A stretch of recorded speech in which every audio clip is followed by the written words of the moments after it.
내가 올 때는 달랑 햄버거 값 하나 가지고 왔는데 내가 그 속에서 얼마나 많은 재산을 남겼는지 너희가 봤지? 그 빌딩 내 거다. 너희들한테 20살에 사줬던 그 차도 내가 사준 거다. 그러므로 이제는 이렇게 얘기하는 것이 아니라 어떻게 한다고요? 하나님이 그렇게 하신 것에 대해서 누가 하셨다고 얘기하느냐면 내가 했다고 말하는 것이 아니라 하나님께서 나에게 복을 주시고 나를 인도해 주셔서 이것까지 인도해 주셨고 너희들에게 그러한 복을 하나님께서 베풀어 주셨노라.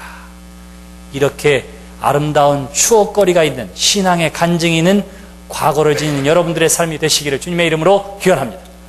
그런 꿈을 가지세요. 나에게 그러한 과거를 기록하는 역사를 쓰게 해 주시옵소서 하는 것입니다. 그러면서 이야기합니다. 뭐라고 이야기하느냐면 이렇게 말합니다. 애굽에서 섬기던 신들을 치워버리고 이렇게 이야기해요. 하나님의 은혜 가운데 살았는데 이제는 애굽에서 섬기던 신들을 치워버리라 이렇게 이야기하고 있는 것입니다. 지난 40년 그리고 400년이 넘는 세월 동안 이스라엘 백성들은 애굽에 살고 광야에 살면서 이방의 종교와 문화를 자연스럽게 받아들이게 되었습니다. 그러니까 어떻게 하면 하나님을 섬기는 야훼의 신앙을 가지고 있으면서도 이방의 우상을 숭배하는 것에서 받아들여진 그런 이방 우상의 문화가 저들 가운데 있게 된 거예요. 그랬을 때에 여호수아가 이야기합니다. 모든 이방의 신들과 잡신들을 제하여 버리라. 온전히 하나님만을 신앙하라. 이렇게 이야기하고 있는 것입니다. 여러분, 제가 목회하다 보니까 어떤 일이 있느냐 하면 어느 청년이 와서 결혼을 앞두고 있는데 교제하는데 부모가 반대한다는 거예요. 왜 반대하느냐 그랬더니 결혼을까지 생각했는데 왜 반대하느냐 그랬더니 아이고 우리 어머니가 궁합을 보고 왔는데 안 된대요. 그 어머니가 권사님이에요. 우리 교회 권사님. 결혼 반대 이유가 뭔가 그랬더니 엄마가 가서 권사님이 가서 궁합을 봤는데 이거 이러면 단명한다는 거예요. 단명한다고. 그래서 안 된다는 거예요. 그래서 결혼식은 교회에서 하는데 날짜는 점쟁이한테 받아옵니다. 그런 사람들이 있어요. 그런 사람들이. 이사를 가는데 언제 하느냐면 꼭 주말에 가도 되는데 어떻게 하면 주일날 이사하는 사람이 있어요. 왜 그러냐 그랬더니 손 없는 날이래. 그날이. 손 없는 날이래. 그러면 그렇게 이사했으면 그러고 말지. 주일날 저보고 와가지고 이사했으니까 가정예배 축복기도 한번 이사예배 좀 드려주세요. 이렇게 얘기하면 그건 뭐예요? 점쟁이한테 손 없는 날이라고 주일날 이사하고는 또 목사한테 와가지고는 전능하신 하나님 복 주세요. 축복하면서 예배하자고 그러고 말이죠. 이게 남의 이야기가 아니에요. 우리 주변에서 흔히 볼 수 있는 일들이 그것입니다. 새벽기도 끝나고 신문을 보면서 오늘의 운세 한번 그냥 건너질 수 없는 것. 그게 우리 보통 사람들의 모습이에요. 보통 사람들의 모습. 이스라엘 백성들에게 그와 같은 일들이 있었더라. 그것을 이야기합니다. 그래서 뭐라고 얘기하느냐면 여호수아를 통해서 담대하게 이야기하는 것이 뭐냐면 그러한 것들을 버리라. 치워버리라. 이렇게 얘기하고 있는 거예요. 이렇게 이야기하고 있는 거예요. 치워버리라. 치워버리라. 흔적도 남기지 말고 버리라. 이렇게 이야기하는 거예요. 흔적도 남기지 말고 버리라. 죄의 모양과 우상 숭배의 모양과 잘못된 문화에 대해서 과감하게 제하여 버리라고 여호수아를 통해서 이야기하고 있는 것입니다. 오늘 우리의 삶에도 마찬가지입니다.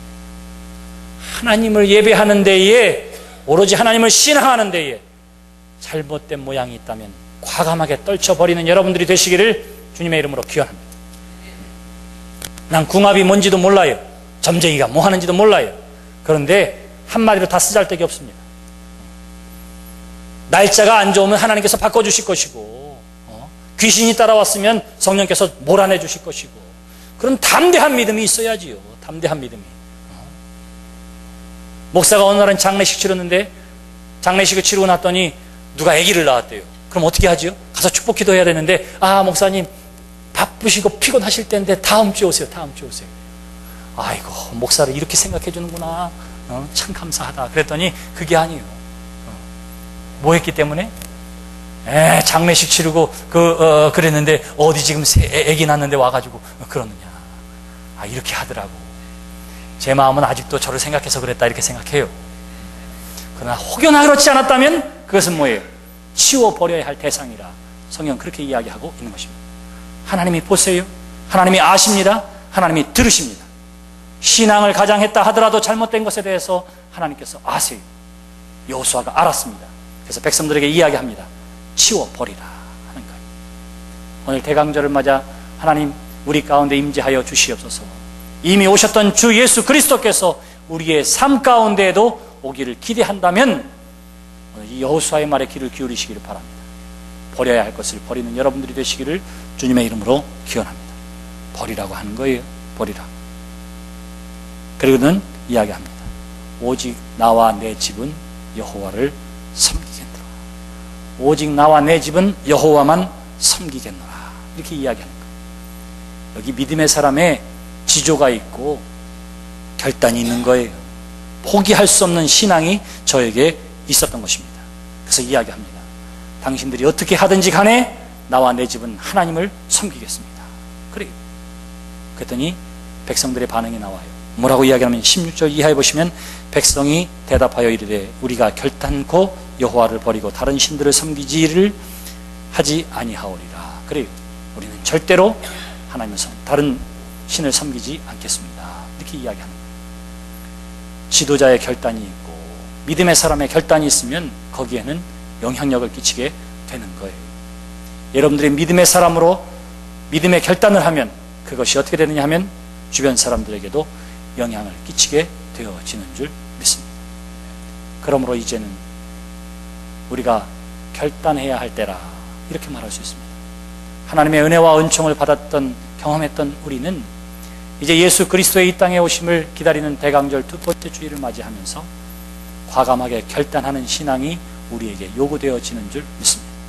여기서 과감히 떨쳐버리라고 하는 것, 회개해야 할 것을 회개하고 우리의 삶의 습관 가운데 잘못된 것을 과감하게 떨쳐버리는 여러분들이 되시기를 주님의 이름으로 기원합니다.